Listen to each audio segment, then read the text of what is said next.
అందరికీ నమస్కారం. నవరాత్రుల్లో 5వ రోజు అమ్మవారిని స్కందమాతగా పిలుస్తాము, కొలుస్తాము. దుర్గామాత యొక్క పంచమ స్వరూపం స్కందమాతృనామంతో ప్రఖ్యాతి చెందింది. ఈ స్కంద భగవానుడు కుమార కార్తికేయ నామంతో కూడా వ్యవహరింపబడతాడు.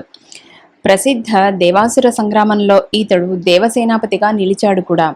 పురాణాల్లో ఈతడు కుమారుడని, శక్తిధరుడని పిలువబడ్డాడు. ఈతని మహిమలు వాటిలో కీర్తించబడ్డాయి. ఈతడు మయూరవాహనుడని కూడా పిలువబడ్డాడు.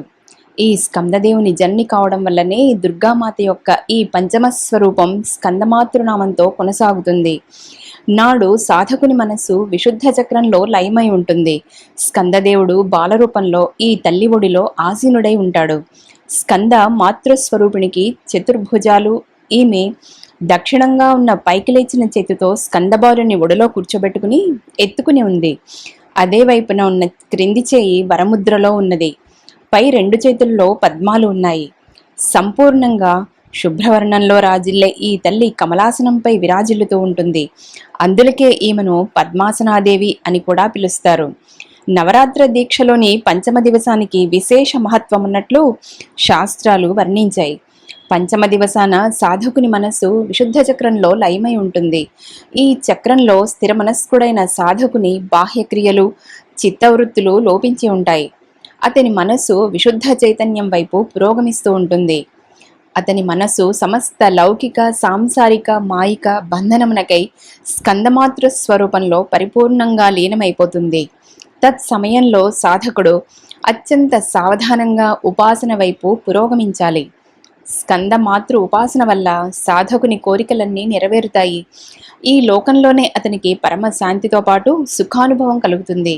మోక్షద్వారాలు అతనికి సులభంగా తెరుచుకుని ఉంటాయి. స్కందమాతాదేవి ఉపాసనతో పాటు బాలస్కంద భగవదుపాసన కూడా తనంత తానే జరుగుతుంది.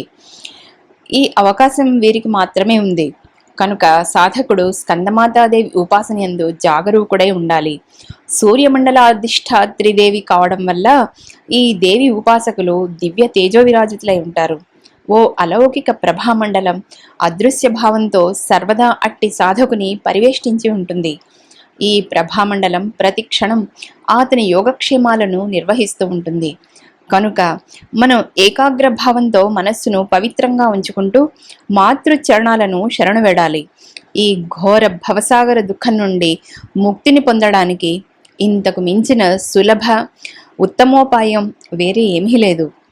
స్కందమాతకు జయమగుగాక.